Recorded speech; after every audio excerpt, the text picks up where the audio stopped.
Good morning children, welcome to my YouTube channel.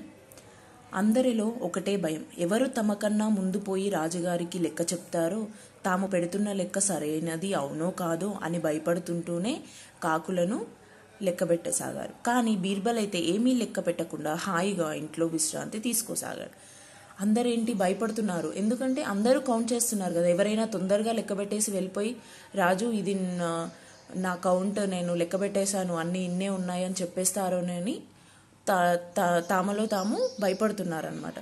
కానీ బీర్బల్ ఏం చేస్తున్నాడు, ఇంట్లో హాయిగా ఏమీ లెక్క పెట్టకుండా రెస్ట్ తీసుకుంటున్నాడంట. విశ్రాంతి అంటే రెస్ట్ నాన్న. రాజు చెప్పిన రోజు రానే వచ్చింది. అందరూ రాజుగారి సభలో కూర్చున్నారు.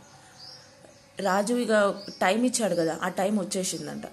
అందరూ రాజుగారి సభలో కూర్చున్నారంట. ఆగ్రా పట్టణంలో ఎన్ని కాకులున్నావో లెక్క పెట్టారా అని అక్బర్ అడిగాడని.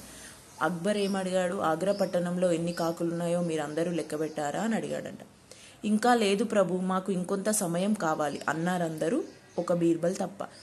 ఏంటి, బీర్బల్ తప్ప మిగిలిన వాళ్ళందరూ ఏం చెప్పారంటే, ఇంకా టైం కావాలి మాకు అని చెప్పారంట.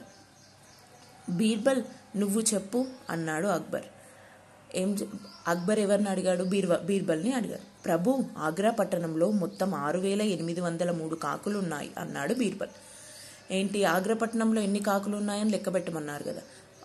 సో ఆ ఆగ్రా పట్టణంలో 6,803 కాకులు ఉన్నాయని బీర్బల్ చెప్పాడు. వెంటనే ఒక అతను లేచి, ప్రభు, నేను ఎంతో కష్టపడి లెక్క పెడితే 8,000 కన్నా ఎక్కువనే కాకులు ఉన్నాయి, బీర్బల్ తప్పు చెప్తున్నాడు అన్నాడు. వెంటనే ఇంకొక అతను, ఇంకా మిగిలిన వాళ్ళు ఉంటారు కదా నాన్న సభలో, వాళ్ళలో ఒక అతను లేచి, నేను లెక్క పెడితే 8,000 కంటే ఎక్కువగానే ఉన్నాయి, బీర్బల్ తప్పు చెప్తున్నాడు అని అన్నాడు.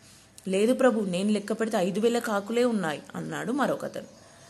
ఇంకొక అతను ఏం చెప్పాడు, లేదు ప్రభు, నేను లెక్క పెడితే 5,000 ఉన్నాయి అన్నాడు. ఒక అతను ఏమన్నాడు, నేను లెక్క పెడితే 8,000 ఉన్నాయి అన్నాడు. కానీ బీర్బల్ ఏమన్నాడు, 6,803 ఉన్నాయి. ఏం బీర్బల్, వీళ్ళ లెక్కకు నీ లెక్కకు అంత తేడా ఉన్నది కదా, సమాధానం చెప్పు అన్నాడు అక్బర్ కోపంగా. ఇంకేంటి, తిని లెక్క పెట్టింది 6,000, ఎవరు, బీర్బల్. ఒక అతను లేచి ఏం చెప్పాడు, 8,000. ఇంకొక అతను లేచి ఏం చెప్పాడు, 5,000. అసలు కంపారిజన్ లేదు కదా, చాలా డిఫరెన్స్ ఉంది. సో కోపంగా, వీళ్ళ లెక్క నీ లెక్కకు తేడా ఉంది కదా, డిఫరెన్స్ చెప్పు, దానికి ఒక ఆన్సర్ చెప్పమని అడిగాడు.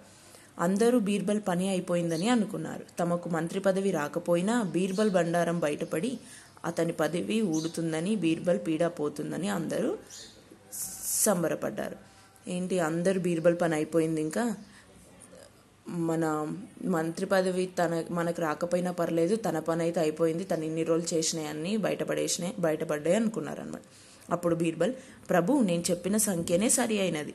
మొదటి వ్యక్తి లెక్క పెట్టినప్పుడు కాకుల చుట్టాలు పక్క ఊరు నుండి మన ఊరికి వచ్చాయి, అందుకే అతనికి ఎక్కువ కాకులు కనిపించాయి. రెండో వ్యక్తి లెక్క పెట్టేటప్పుడు మన ఊరి కాకులు పక్క ఊళ్ళోని చుట్టాల ఇంటికి పోయాయి, అందుకే లెక్క తక్కువ వచ్చింది అన్నాడు. అప్పుడు బీర్బల్ ఏమన్నాడు, ప్రభు, నేను కరెక్ట్గా లెక్క పెట్టాను. మొదటి వ్యక్తి లెక్క పెట్టినప్పుడు పక్క ఊర్లోని కాకులు మన ఊరికి వచ్చాయి, అంటే చుట్టాలు, ఇప్పుడు మనం వెళ్తాం కదా నాన్న బంధువుల ఇంటికి, అలా వచ్చాయి. సో కౌంట్ ఎక్కువ వచ్చింది. తర్వాత ఆ చుట్టాలు ఎవరింటికి వాళ్ళు వెళ్ళిపోయారు, మన ఊరు కూడా కొంతమంది వెళ్ళారు, కాబట్టి లెక్క తక్కువగా వచ్చింది అని అన్నాడనమాట. ఓకే, బీర్బల్ సమయస్ఫూర్తికి అక్బర్ పక్కుమని నవ్వాడు. వెంటనే ఏం చేశాడు, అబ్బా భలే చెప్పావని నవ్వేశాడంట. తమకంటే బీర్బల్కే ఎక్కువ తెలివితేటలు, సమయస్ఫూర్తి ఎక్కువ అని సభలోని వారందరూ ఒప్పుకున్నారు. ఓకే, అక్కడేంటి, ఇంకా అందరికంటే, సభలో ఉన్న అందరికంటే బీర్బల్కే ఎక్కువగా తెలివితేటలు, సమయస్ఫూర్తి ఉందని అందరూ ఒప్పుకున్నారంట. Thank you for watching this video. Please subscribe my channel. Thank you.